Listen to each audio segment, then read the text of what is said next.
following is a feature presentation of the Replay Sports Channel, the home for great games.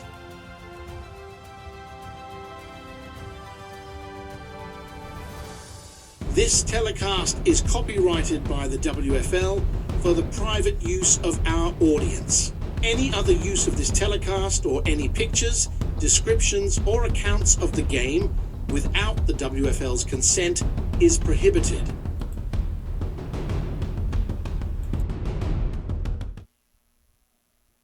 This episode of the Replay Sports Channel is brought to you by Royal Retros, your ultimate one-stop shop representing the teams of the past. Royal Retros has something for you. Every product tells a unique story, and you can be sure that you will stand out from the crowd with something different. Head over to Royal Retros today. Use the code REPLAY to get 10% off your order. The link is provided in the show's description.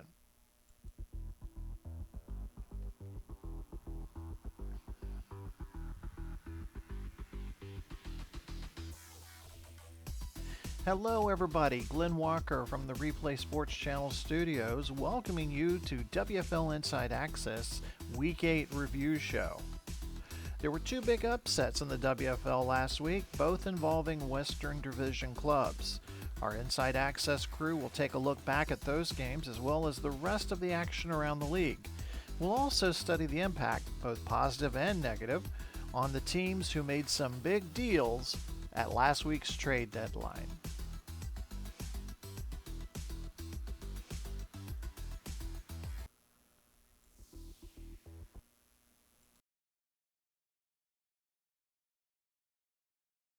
Welcome back to our exclusive deep dive. I'm thrilled you could join us today because the landscape of the league has practically tilted on its axis overnight. Okay, let's unpack this.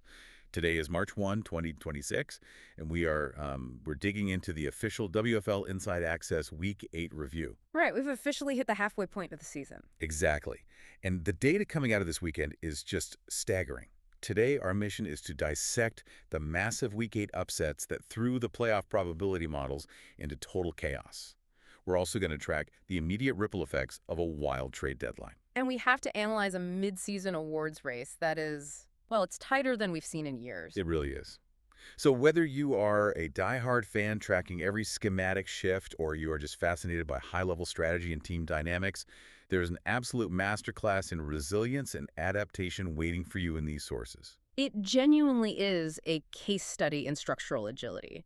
And what's fascinating here is that Week 8 wasn't just a collection of box scores. It was a live stress test of how organizations handle midstream adaptations to injuries and those blockbuster trades you mentioned. Yeah, the real-time adjustments. Exactly. Looking at the digital playbooks and the shifting personnel groupings projected on the screens behind me right now in our virtual war room, you can see defensive fronts and offensive route trees transforming in real time. Teams are having to rewrite their core philosophies on the fly. And it's really exposing who has genuine depth and who was just, riding early season momentum. Right. That exposure was glaringly obvious in the West Division this week. The term Wild West is a cliche, but I don't know how else to describe what just happened. We have to start with the Denver Gold. Oh, absolutely. They came in at 4-3, taking down the top-seeded Arizona Rattlers, who were sitting comfortably at 6-1. And the final score was 29-23. And this wasn't a fluke. This was a schematic dismantling. Derrick Henry took MVP honors with 22 carries for 154 yards. He had 2 breakaway touchdown runs of 7 and 47 yards. But the real enabler here was Geno Smith. Yeah, he went 24 of 28 for 231 yards. Which is over an 85% completion rate. When your quarterback is hitting those numbers, you aren't just moving the chains. You're dictating the entire pace of the game. Now, Arizona's Aaron Rodgers threw for 182 yards on 17 of 29 passing, tossing 2 touchdowns to Darnell Mooney. Mooney had a great game, 7 catches for 110 yards. He did, but Arizona just looked suffocated. Suffocated is the exact right word, and the underlying metrics show us the anatomy of that suffocation.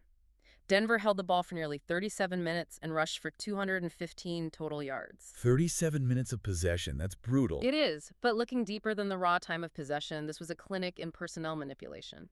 By feeding Henry 22 times and leaning into heavy sets, Denver forced Arizona out of their preferred sub-packages. Right, because you can't play light, too high safety shells when a back like Henry is consistently threatening the A and B gaps. Exactly. So Arizona walks safeties down into the box, and that's exactly what opens up those high-percentage early read timing routes for Geno Smith. That 85% completion rate isn't an accident. It's the mathematical result of a defense being forced to overcommit to the run. Precisely. And the secondary benefit of that heavy, methodical approach is keeping Aaron Rodgers cold on the sideline. Rodgers only had 29 dropbacks. You drastically limit his expected points added when you reduce his sheer volume of opportunities. It's the ultimate defensive strategy executed entirely by the offense. Spot on. Speaking of offensive execution, the second massive shocker in the West forces us to completely reevaluate the Las Vegas Outlaws. The San Diego Fleet, who are now 6-1, rallied past Las Vegas, dropping them to 5-2 with a 20-15 victory. And San Diego erased a 15-0 halftime deficit. Yeah, completely shutting out Las Vegas in the second half. MVP Josh Allen had 165 passing yards and another 68 rushing yards. He threw 2 fourth-quarter touchdown passes to Will Dissly and T. Higgins to finish the comeback. You know, when a team is down by 2 scores, conventional wisdom says they abandon the run, which makes Allen's 68 rushing yards incredibly significant. He was beating a defense that knew he had to throw. That is the structural nightmare of facing a true dual-threat quarterback in the fourth quarter. It really is. When a pass rush has been pinning its ears back for 3 quarters, those edge rushers lose their containment discipline. Allen exploits those exhausted rush lanes. But to fully grasp the weight of this upset, you have to look at the historical precedent. Right. This is the first time since 2022 that Las Vegas has lost 2 games in a single season. Furthermore, you have to go back to the 2021 season to find the last time they lost back-to-back games. That is half a decade of avoiding compounding mistakes. Exactly. When a machine like Las Vegas suddenly shows back-to-back structural failures, the entire league's scouting departments go into overdrive trying to reverse engineer the film. The aura of invincibility is a tangible asset in this league, and Las Vegas just lost it. That blood in the water is exactly what drives the midseason arms race. Here's where it gets really interesting. Let's track the immediate domino effect of the trade deadline, because the front offices clearly saw those vulnerabilities across the league and reacted. They absolutely did. The most fascinating micro-study is that tight end swap between Las Vegas and Detroit. Las Vegas signed veteran Travis Kelce right before the deadline. Even in that loss to San Diego, Kelce commanded an immediate target share. He led the Outlaws with 8 receptions for 76 yards. They essentially plugged him straight into the primary read progression. Which tells you everything you need to know about the Las Vegas offensive philosophy right now. They're in an urgent win-now window. Integrating a complex route runner like Kelce without a full training camp means they are stripping down their route combinations. Just to rely on his instinctual ability to find the soft spots in zone coverage. Exactly. But the Detroit side of that equation is equally revealing. Detroit is sitting at 1-6. They traded Kelce away to shed salary and age, bringing in free agent Drew Sample. And Sample immediately caught a 9-yard touchdown from Brock Purdy, who finished 26 of 41 for 214 yards. Even though Detroit fell to St. Louis 21-16, that high completion volume from Purdy and the immediate integration of Sample shows a team trying to establish a new, younger baseline of reliable checkdowns. Building the foundation for next year in real time. Now, St. Louis, who improved to 5-2 at that win, presents a totally different psychological study. Tua Tagovailoa operated a very controlled, script-heavy game. He threw for 194 yards, hit Ladd McConkey for a passing touchdown, and added a rushing score. But St. Louis coach Chip Kelly's post-game press conference was the real story here. He issued a very public, very pointed warning to his locker room about not looking past their upcoming game against the 0-7 Pittsburgh Maulers. Especially with that massive Week 10 collision with Chicago on the schedule. Right. Kelly is actively fighting the human element of the sport here. He is. Tactically, when a 5-2 team prepares for an 0-7 team, the temptation for the coaching staff is to install a vanilla game plan to avoid putting complex schemes on film for future opponents like Chicago. And the players know this. The intensity drops, and suddenly an 0-7 team playing with zero pressure exploits that generic cover 2 shell. So Kelly broadcasting that warning to the media is his way of manufacturing urgency. He is artificially raising the stakes of the Pittsburgh game to ensure his coordinators don't simplify the playbook and his players don't ease up on their gap assignments. That kind of mental conditioning is exactly what separates good teams from great ones down the stretch. But sometimes, no amount of coaching or preparation can mitigate the sheer physical variance of the game.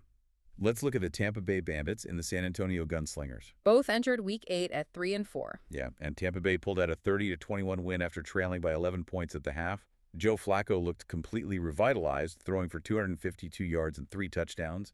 He found Cooper Kupp twice and Terry McLaurin once. We also saw Tampa Bay's brand new tight end, George Kittle, pull in 2 receptions for 41 yards. He provided exactly the kind of inline blocking and middle-of-the-field presence a pocket-bound quarterback like Flacco needs to step into his throws. The Kittle acquisition is a perfect example of a high-floor midseason move. But this game also delivered the most devastating example of a low-floor scenario. The Khalil Mack injury. Yes, San Antonio just mortgaged significant capital to acquire defensive end Khalil Mack in a blockbuster deal. The immediate return on investment was staggering.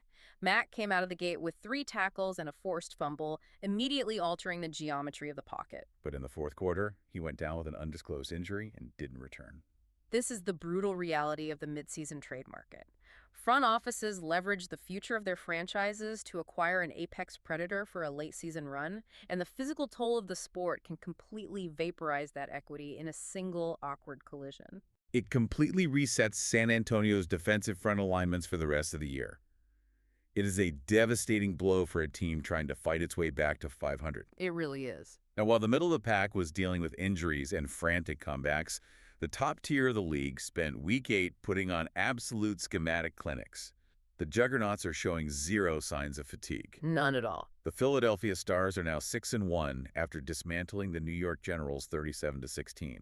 MVP Drake May put up massive volume, 26 of 46 for 364 yards, 3 passing touchdowns, and a rushing touchdown. He was peppering all levels of the field. Drake London racked up 125 yards, and Calvin Ridley added 103 yards and 2 scores. But we have to talk about Brandon Aubrey. He hit field goals from 61 and 51 yards out. When your kicker is automatic from beyond 50 yards, it fundamentally changes the play-calling matrix for the offense. It drastically alters the expected points added on every single drive. Yep. If Philadelphia crosses their own 45-yard line, they are essentially in scoring position. That means on 3rd and long near midfield, they don't have to force a high-risk throw past the sticks. Right. They can dial up a safe screen or a draw play, pick up 6 yards, and let Aubrey put 3 points on the board. For the opposing defense, the field is stretched to an impossible degree. You are defending a shorter field sooner, which means your safeties can't play as deep without giving up points. That special teams leverage is incredibly potent. Down in the South Division, the Birmingham Americans are asserting that same 6-1 dominance, routing the Memphis Express 41-19. Bo Nix was operating like a point guard, distributing 345 passing yards and 3 touchdowns. The vertical stress Memphis faced was just unfair. Justin Jefferson went for 119 yards, and Jordan Addison tallied 112 yards and 2 touchdowns. And just to punish any light boxes, Chuba Hubbard punched in 2 rushing scores. When you have Jefferson and Addison stretching the boundary, you force a too-high safety look. Memphis had to decide whether to cap those explosive outside routes or commit numbers to the box to stop Hubbard. They chose the perimeter, and Hubbard made them pay on the ground. It is a textbook bind. Exactly. But we shouldn't let these offensive fireworks overshadow the defensive masterclasses we saw. The New Jersey Hitmen moved to 5-2 by suffocating the DC defenders 27-9. They forced 4 turnovers. The headline play was Patrick Surtain II baiting the quarterback for a 34-yard pick-6. They threw multiple disguised coverages at C.J. Stroud, forcing him into 3 interceptions and a fumble. And once they had the lead, MVP Joe Mixon just ground the clock into dust with 106 total yards and 2 touchdowns. It's the ultimate complementary football script. The defense creates short fields, and the heavy running game physically exhausts the opponent while draining the clock. Yeah, eating up the clock is crucial. And rounding out the week's dominant showings, the Cleveland Gladiators, who were 2-5, finally showed the ceiling of their offense against the 0-7 Pittsburgh Maulers. Cleveland was actually down, but rattled off 14 unanswered points to win 24-10. MVP Sam Darnold threw for 308 yards, force-feeding his true ex-receiver DJ Moore, who pulled down 10 catches for 181 yards and 2 vital fourth-quarter touchdowns. It goes to show that even below 500 teams possess scheme-breaking talent that can take over a game when properly leveraged. Absolutely. The margin for error across the entire standings is razor thin. If we connect this to the bigger picture, these individual scheme-breaking performances are crystallizing the midseason Gridiron Awards races. The data we are seeing right now makes for some fascinating philosophical debates about what the league actually values most. Looking at the offensive numbers, Bo Nix and Josh Allen are neck and neck, but they're getting it done in completely different ways. Nix is sitting at a 69.1% completion rate with 2,093 yards and 16 touchdowns. While Allen has a slightly lower completion mark at 63.6% and 1,673 passing yards, but matches the 16 touchdowns. I lean toward Allen because his dual threat ability forces defenses to dedicate a spy, fundamentally breaking their coverage shells. Does the data back that up, or is Nix's sheer surgical efficiency more valuable? It depends entirely on whether you value structural integrity or structural chaos. Nix operates within the system. He takes what the defense gives him, stays on schedule, and ensures the offense rarely faces third and long. That efficiency keeps the defense rested. Whereas Allen, conversely, is the system. Exactly. His lower completion percentage is a byproduct of pushing the ball into tighter windows and relying on off-schedule plays. Both yield 16 touchdowns, but Allen demands more schematic adjustments from the opponent.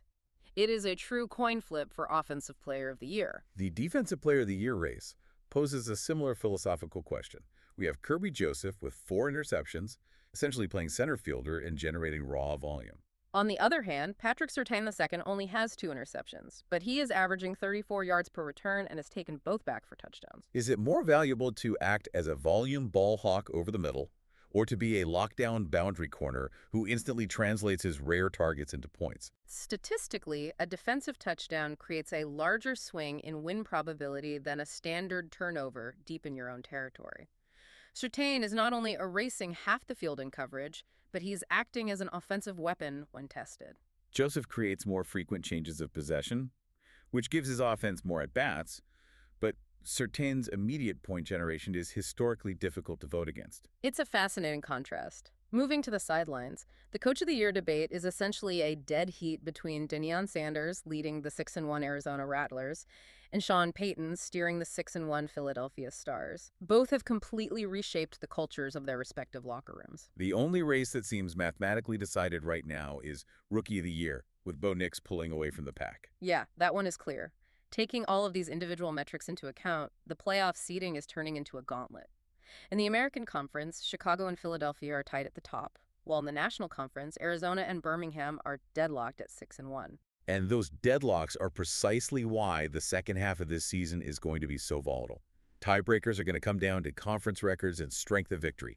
Every single point differential in these blowouts suddenly carries immense playoff weight. It really does. So what does this all mean? When you step back and look at the WFL at this critical halfway mark, you are looking at an ecosystem defined by extreme adaptability. Teams are trying to maintain their schematic identities while hot-swapping critical roster pieces like Kelce, Sample, and Kittle without the benefit of an offseason. They are having to manufacture mental urgency against winless teams, and they are learning to weaponize heavy personnel to keep elite quarterbacks off the field.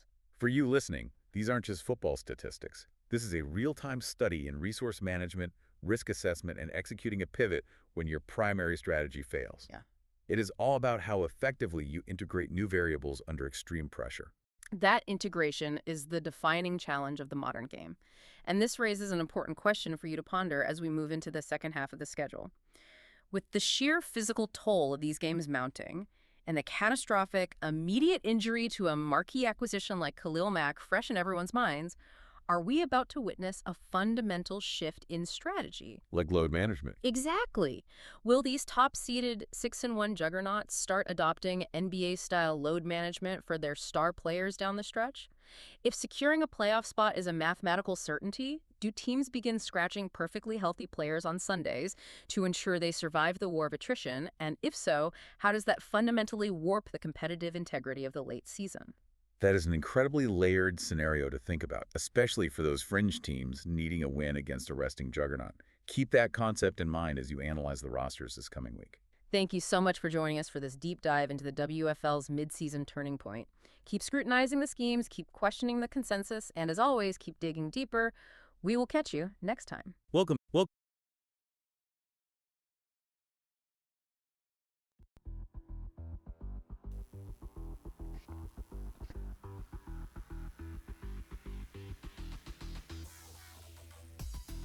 You've been listening to WFL Inside Access Week 8 Review.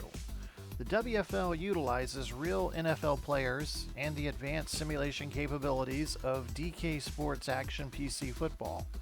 WFL strives to create a thrilling, strategic, and statistically rich football environment that balances realism with innovation. Make sure to like and subscribe to the Replay Sports channel. Our next broadcast will be the Week 9 conclusion Sunday night football game between the DC Defenders and the Philadelphia Stars. This has been Glenn Walker, thanking you so much for joining us. Until next time.